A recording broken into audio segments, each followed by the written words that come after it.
Dernière nouvelle. L'Ukraine a frappé 2 navires russes sous sanctions, transportant des armes et du matériel militaire, jusqu'en mer Caspienne. En fait, cela signifie que l'Ukraine a commencé à traquer, non seulement les pétroliers en mer Noire, mais que désormais les Russes ne sont plus en sécurité, même en mer Caspienne. Et, ce qui est révélateur, on a appris la destruction des navires de transport un jour après la première attaque ukrainienne, depuis le début de la guerre à grande échelle, contre une plateforme de Lukoil opérant sur le plateau continental de la mer Caspienne. Mais la principale nouvelle, qui choque vraiment en ce moment, c'est que, selon le média réputé The Atlantic, les États-Unis, sous l'administration de Donald Trump, ont en fait donné à l'Ukraine le feu vert pour frapper la flotte fantôme de la Russie. La Maison-Blanche a rappelé que cela correspond à la saisie par les États-Unis de pétroliers près des côtes vénézuéliennes. Et donc, selon la publication, Trump ne s'oppose pas aux frappes de l'Ukraine contre les navires russes et, dans certains cas, il a approuvé la fourniture de renseignements à l'Ukraine pour frapper des cibles du secteur énergétique russe. Que pensez-vous de cette nouvelle ? Mais discutons-en plus en détail dans cette émission. Je m'appelle Alexei Pichi, discutons ensemble de ce sujet. Mais avant de commencer cette émission, je vous demande de vous abonner à cette chaîne, de mettre un like et surtout d'écrire n'importe quel commentaire sous cette émission. Cela aide les algorithmes de YouTube à promouvoir la vidéo. Abonnez-vous aussi à ma chaîne Telegram Pichi News via le lien en description de cette vidéo. Là-bas, nous publions des nouvelles en temps réel dès qu'elles arrivent. Donc, l'Ukraine a frappé 2 navires russes sous sanctions qui transportaient des armes et du matériel militaire en mer Caspienne. C'est ce qu'a indiqué le commandement des forces spéciales ukrainiennes. La destruction des navires de transport a été annoncée un jour après que des drones ukrainiens ont également frappé une plateforme pétrolière de Lukoil sur le plateau caspien. Ainsi, près des côtes de Kalmoukie, le roulier-compositeur Rachmaninov et le cargo Oskar Saridja ont été attaqués. C'est ce que rapportent les Vestavki. Selon leurs informations, ces navires, je cite, sont utilisés à des fins militaires et sont sous sanctions américaines en raison de leur participation au transport de cargaisons militaires entre l'Iran et la Fédération de Russie. L'opération a été menée conjointement avec le mouvement de résistance Étincelle Noire qui a transmis à la partie ukrainienne des informations sur l'itinéraire et la cargaison des navires attaqués.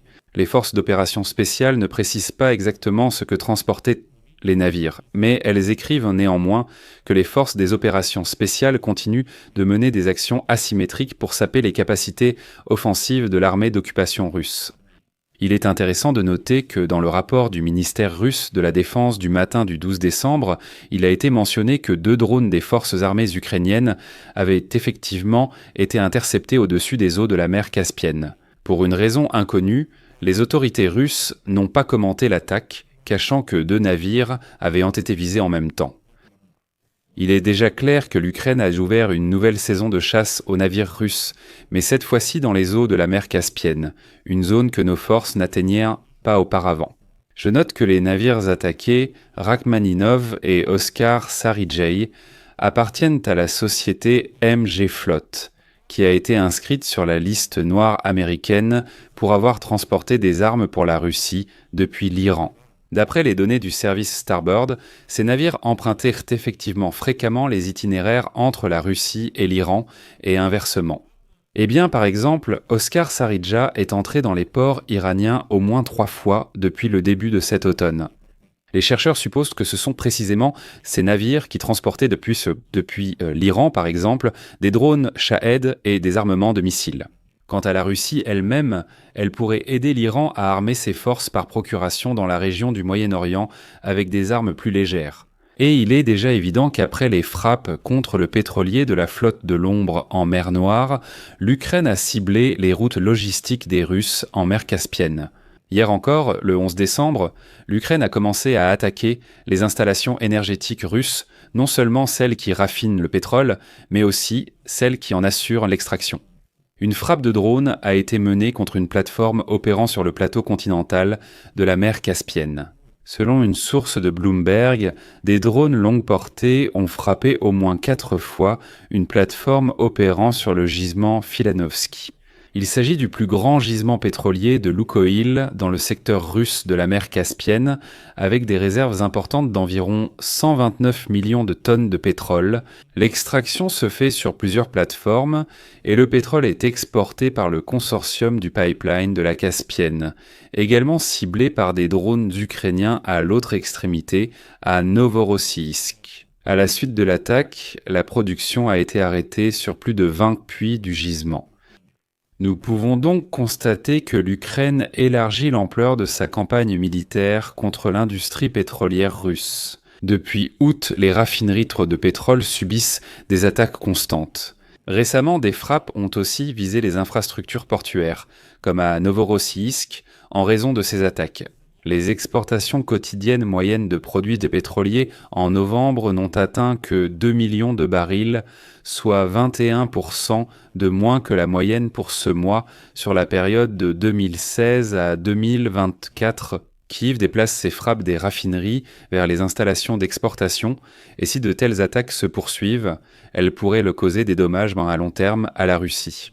Mais dans le contexte de cette édition, il est important de noter qu'une chasse est désormais menée contre les pétroliers de la flotte de l'ombre qui transportent du pétrole et des produits pétroliers depuis la Russie. Le Dashan, sous sanction occidentale, est le dernier navire attaqué par des drones maritimes en mer Noire.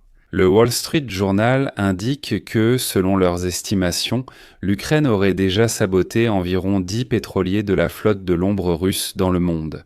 Voilà comment fonctionnent nos sanctions. Et c'est ici que nous arrivons au point le plus intéressant. Donald Trump est tout à fait favorable à de telles frappes contre les pétroliers russes. Selon The Atlantic, les États-Unis sous Donald Trump ont autorisé l'Ukraine à attaquer la flotte fantôme russe, citant des responsables américains et ukrainiens. Sous Joe Biden, Washington redoutait une escalade et refusait les attaques contre la logistique pétrolière russe en eau internationale. Mais l'administration républicaine a changé cette politique à la Maison-Blanche.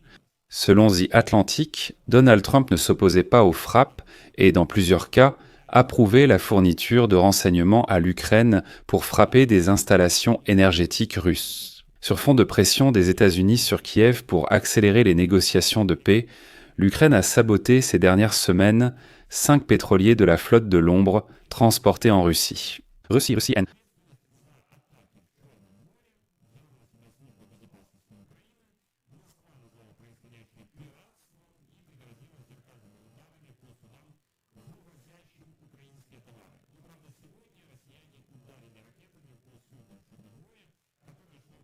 Turquie. Cela n'avait aucun rapport avec certains. E-Tech même expliqué.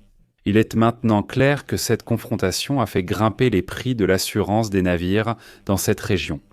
Ainsi, selon The Atlantic, malgré la rhétorique publique sur le désir d'un règlement pacifique, Donald Trump a soutenu les efforts de l'Ukraine pour porter préjudice à l'industrie pétrolière russe.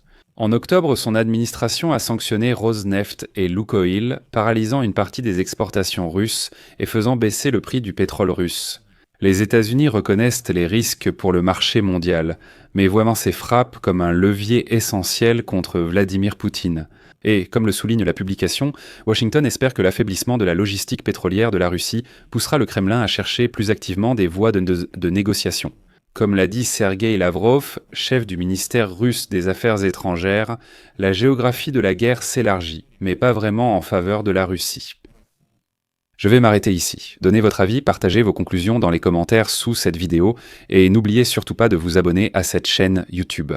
Si cet épisode vous a intéressé et que vous y avez trouvé des informations utiles, vous pouvez remercier le travail de cette chaîne YouTube par un don ou un abonnement payant via les liens et coordonnées indiqués.